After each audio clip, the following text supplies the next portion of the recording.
आज संघ के कॉन्सेप्ट के लिए मुझे संघ का आदेश हुआ है कि मैं संघ का विस्तृत कॉन्सेप्ट सभी संघियों के सम्मुख रखूं। हम पिछले 5 वर्ष से पुनर्जागरण में लगे हैं और पुनर्जागरण वो जिसको हम भूल चुके थे और जो हमने भूलने के बाद उसे वहीं छोड़ दिया था, उसका हम पुनर्जागरण पिछले 5 वर्ष से हम लोग कर रहे हैं और लोगों के अंदर जागृति पैदा करने का काम कर रहे हैं ताकि उनको अपना वो गौरवशाली इतिहास वो पता लगे और उस इतिहास को पुनः पाने का प्रयास करें। बाबा साहब अम्बेडकर ने कहा कि जो समाज अपना इतिहास नहीं जानता वो अपने भविष्य का निर्माण नहीं कर सकता, ना ही इतिहास बना सकता है। और दुनिया का इतिहास रहा है कि जो कौम संघर्ष नहीं करती है या जो कोई समुदाय संघर्ष नहीं करता है वो या तो खत्म हो जाता है या गुलामी भरा जीवन व्यतीत करता है। हमारा जो इतिहास है बड़ा गौरवशाली इतिहास है, लेकिन उस इतिहास को हम धीरे धीरे भूलते गए और हमने उस इतिहास को पुनः जागरण करने का काम जो हमारे महापुरुषों ने किया, लेकिन हम लोगों ने उस काम को नहीं किया। हमने उस काम को करना छोड़ दिया और अपने परिवार को पालने के चक्कर में हम लोग लग गए। बहुत सारे महापुरुष हमारे बीच में आए, उन्होंने समय समय पर उस इतिहास की जागृति लोगों तक पहुंचाने का काम किया और बहुत सारे ग्रंथ भी लिखे ताकि ये लोग, इस समाज के लोग उस ग्रंथों को, उन किताबों को जब पढ़ेंगे तो उन्हें अपना गौरवशाली इतिहास जब याद आएगा तो हो सकता है कि उनके अंदर जो क्रांति के जो बीज हैं वो पुनः अंकुरित होना शुरू हो जाएंगे। ऐसा महापुरुषों ने सोच करके बहुत सारे किताबों का निर्माण किया, बहुत सारे ग्रंथ लिखे। जिन जिन हमारे साथियों ने, जिन जिन पढ़े लिखे लिखे पढ़े लोगों ने उन ग्रंथों को पढ़ने का काम किया, उन लोगों ने अपना जीवन महापुरुषों के आंदोलन के पीछे लगाने का काम किया है और वो आज भी कर रहे हैं। उन्होंने अपने जीवन का एक मिशन बनाया है कि हम जो महापुरुष हैं उन महापुरुषों के उस आंदोलन, उस मेहनत, उन्होंने जो जागृति दी, जो हमें ये जीवन दिया, उनके हम कर्जदार हैं। और आज भी वो लोग उस कर्ज को उतारने का या उस आंदोलन पर चलने का प्रयास कर रहे हैं। लेकिन ज्यादातर लोग ऐसे हैं कि जो लोग आंदोलन चला रहे हैं उस आंदोलन की आड़ में अपना सुखमय जीवन तो व्यतीत कर रहे हैं, लेकिन जब उस आंदोलन को उन व्यक्तियों की आवश्यकता महसूस होती है तो वो लोग उनका साथ नहीं देते। इसलिए हमारे जितने भी आंदोलन है वो कमजोर पड़ जाते हैं। उस कमजोरी को दूर करने के लिए ये 5 साल से पुनर्जागरण किया जा रहा है और एक संघ रूपी एक बड़े पेड़ का निर्माण करने पर हम लोग यहाँ लगे हैं ताकि लोग एक जगह आ जाएं, एक छाते के नीचे आ जाएं, एक पहचान के साथ आ जाएं। संघ माने तो एक ऐसी जगह, एक ऐसा विशाल वृक्ष कि जैसे हजारों छोटी छोटी नदियां, छोटे छोटे नाले किसी समुद्र में गिरे और समुद्र में गिर करके वो अपना अस्तित्व भूल जाए और अस्तित्व भूल जाने के बाद उस समुद्र के अस्तित्व को अंगीकार कर ले। अर्थात उनकी अपनी व्यक्तिगत पहचान जब समाप्त हो जाएगी और जब एक पहचान उनकी हो जाएगी तो एक ताकत बनेगी, और जब ताकत बनेगी तो उसका एक अपना एक अस्तित्व होगा, और उसके जो अधिकार हैं, उनका जो सुखमय जीवन जीने की जो एक आशा की किरण है, वो पैदा होनी शुरू हो जाएगी। जैसे एक अकेला व्यक्ति अगर लाखों करोड़ों लोगों में जब मिल जाता है तो वो एक संघ का व्यक्ति बन जाता है, और उस व्यक्ति की जो ताकत है वो लाख और करोड़ गुना हो जाती है। वही काम संघ में इन लोगों को एक पहचान के साथ जोड़ने का काम किया जा रहा है कि हमारी पहचान क्या है। अब वो पहचान हमारी एक समण के रूप में है। एक समण हमारी एक ऐसी पहचान जिसमें हम एक साथ इकट्ठा रहा करते थे।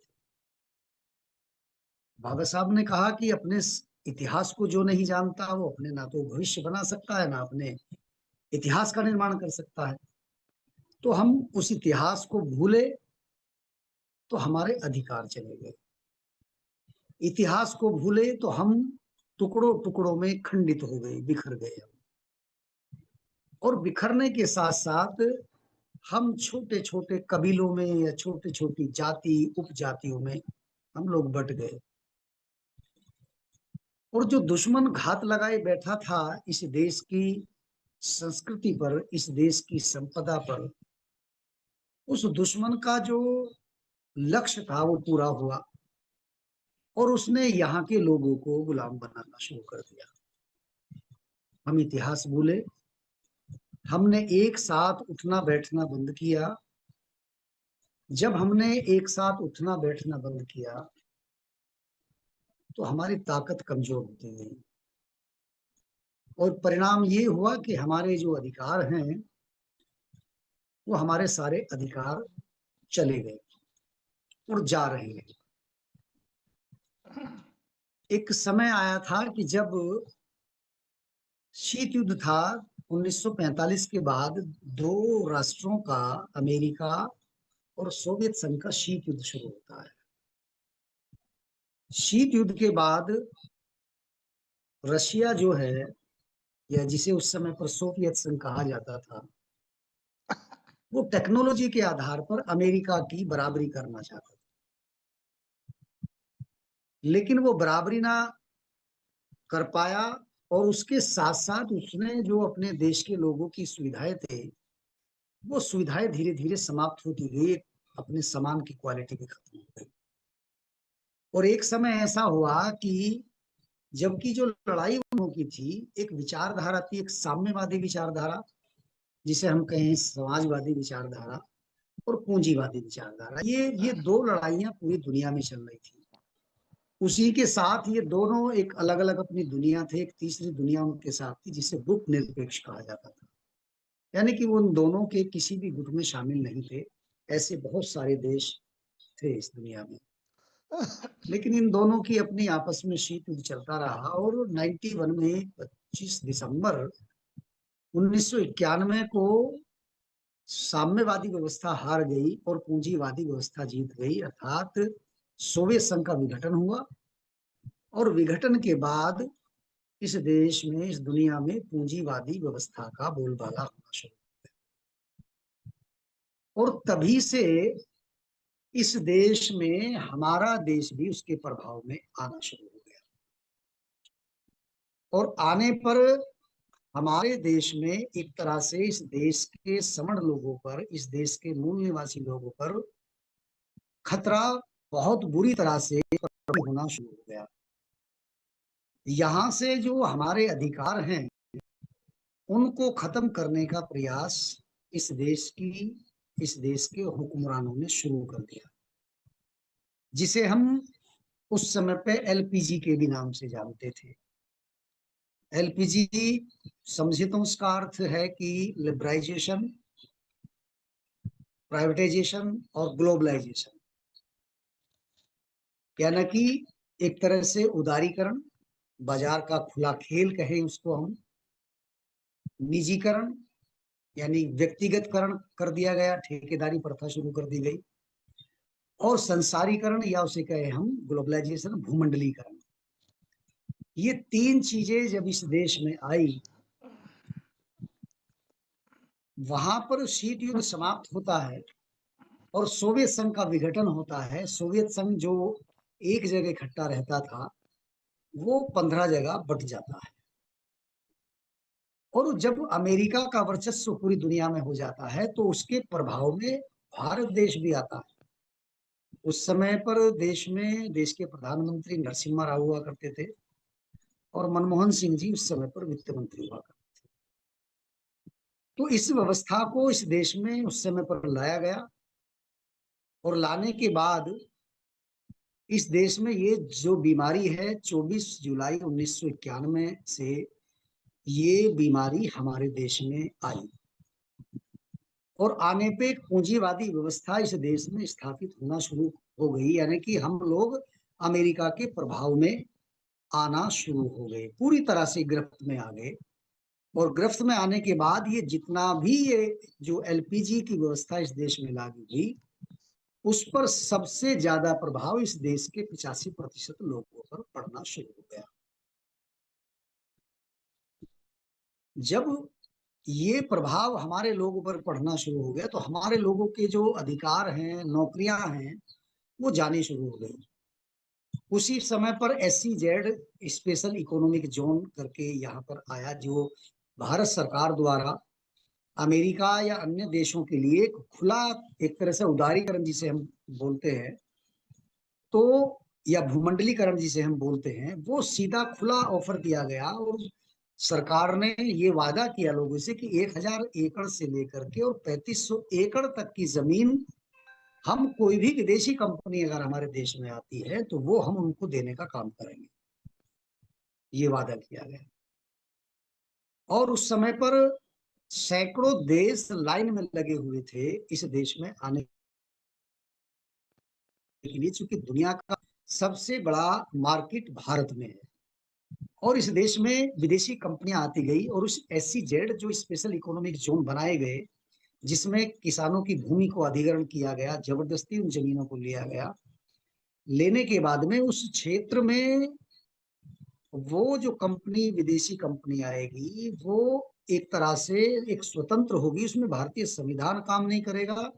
और यहां तक कि उसमें वो अपने 500 अर्धसैनिक बल, अत्याधुनिक शस्त्रों के द्वारा वो उसमें अपने शस्त्र रख सकते थे, अपने सैनिक रख सकते थे। इंडियन कॉन्स्टिट्यूशन इस एक तरह से ये कहे, एक तरह से स्वतंत्र टेरिटरी के रूप में वो इस देश में काम करे।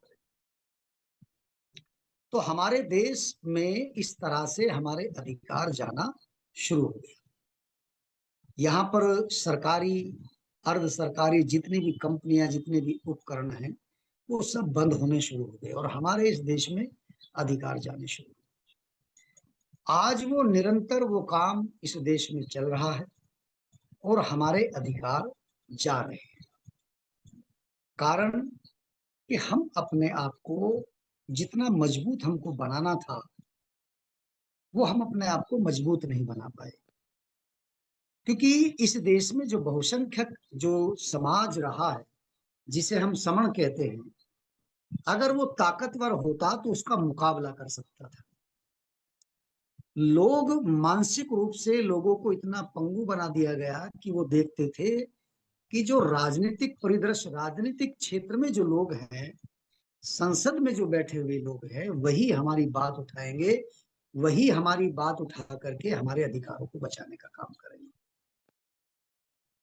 कुछ संगठन भी इस देश में हमारे पैदा होने शुरू हुए, और जब संगठन पैदा होना शुरू हुए तो उन संगठनों ने काम तो किया, इसमें कोई दो राय नहीं है कि उन संगठनों ने इस देश में जागृति लाने का काम किया और समय समय पर कुछ आंदोलन करके अधिकारों को बचाने का भी काम किया उस समय पर। लेकिन परिणाम जो सही रूप में आना चाहिए था, वो परिणाम सही रूप में हमारे सामने नहीं आ पाया, और लोगों को एक संगठन बनाने की एक तरह से बीमारी इस देश में लग गई। और बीमारी ऐसी लग गई इन 60-70 सालों में, ऐसी बीमारी लग गई कि लोगों ने संगठनों की बाढ़ लाना शुरू कर दिया और सब अपने अपने बाड़ों में बंटना शुरू हो गया।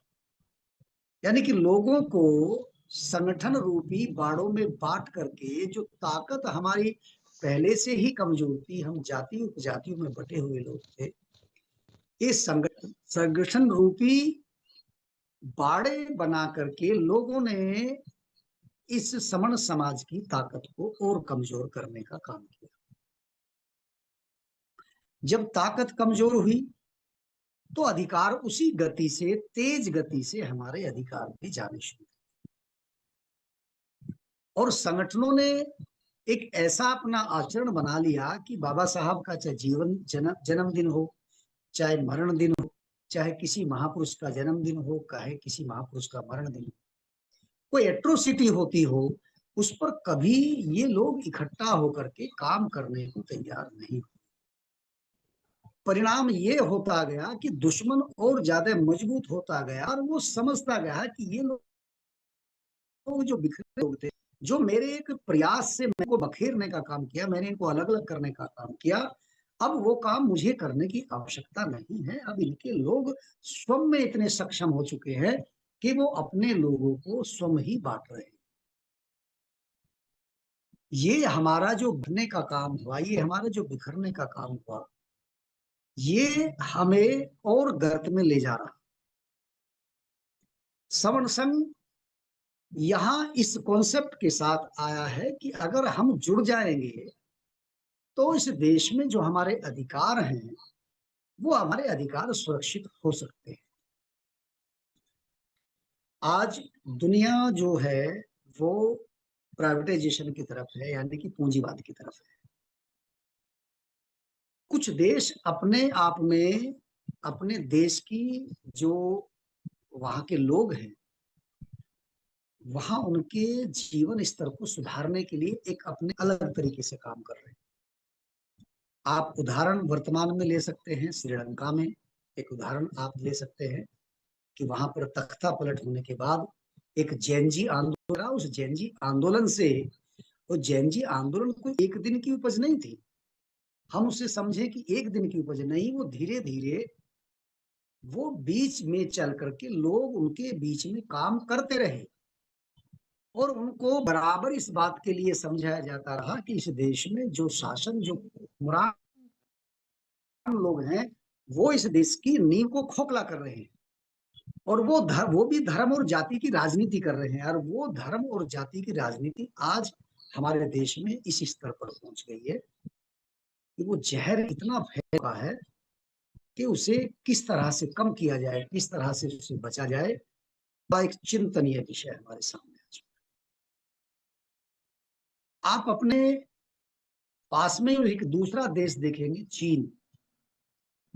चीन ने अपने लोगों को धार्मिक व्यवस्था से बिल्कुल अलग करना शुरू कर दिया। वहां लोगों को एक संदेश वो देते हैं, जबकि वहां पर लोकतंत्र तो है, लेकिन लोकतंत्र भी अपने अजीब तरह का लोकतंत्र है। वहां पर केवल एक पार्टी है। वहां लोकतंत्र भी अपना एक अलग अस्तित्व बनाए है।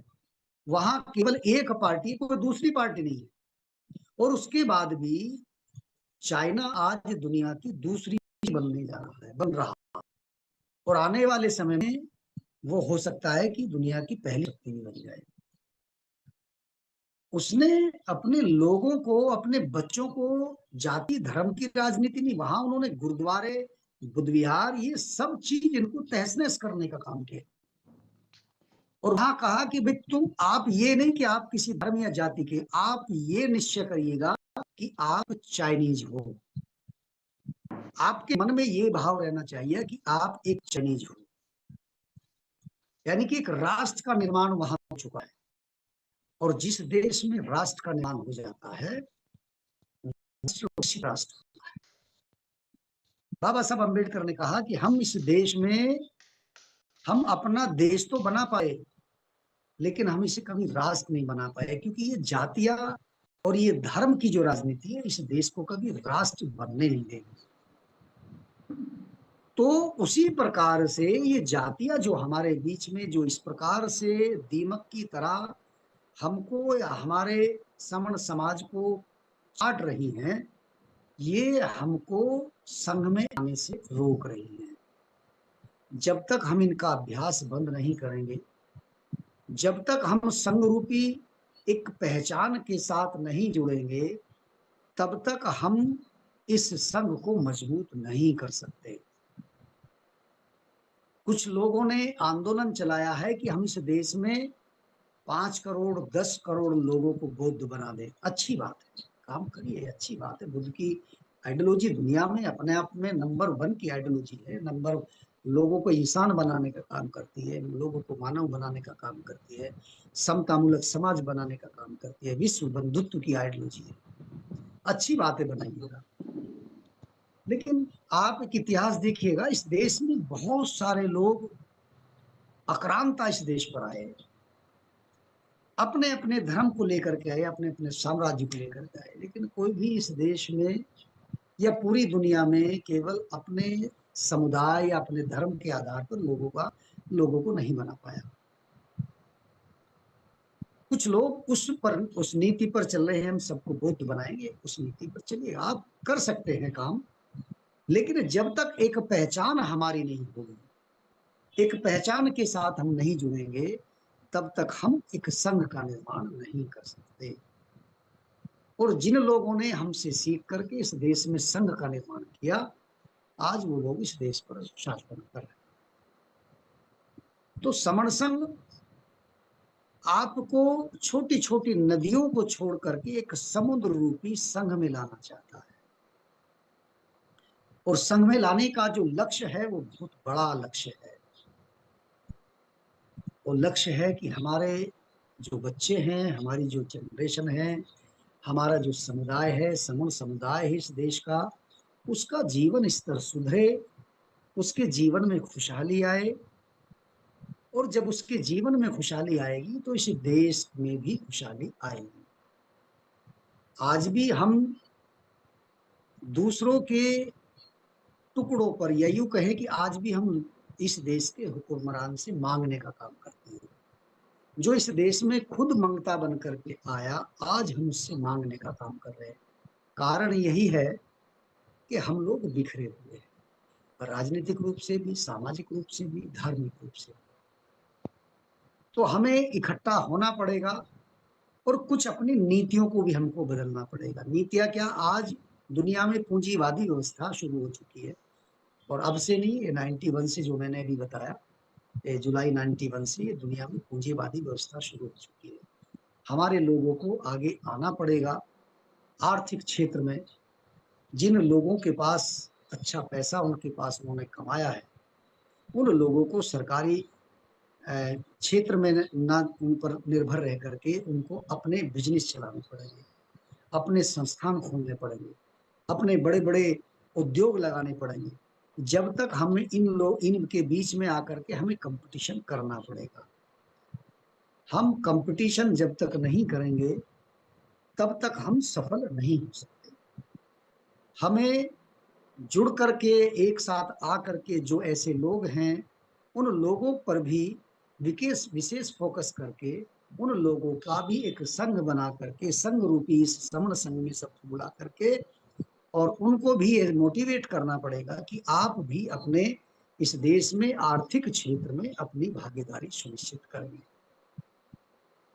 और जब ये सारी चीजें हमारे हाथ में शुरू हो जाएगी, तो इस देश का जो 85% जिसे हम समण बोलते हैं, वो एक पहचान के साथ जब जुड़ेगा, तो हमारे अधिकार भी बचेंगे।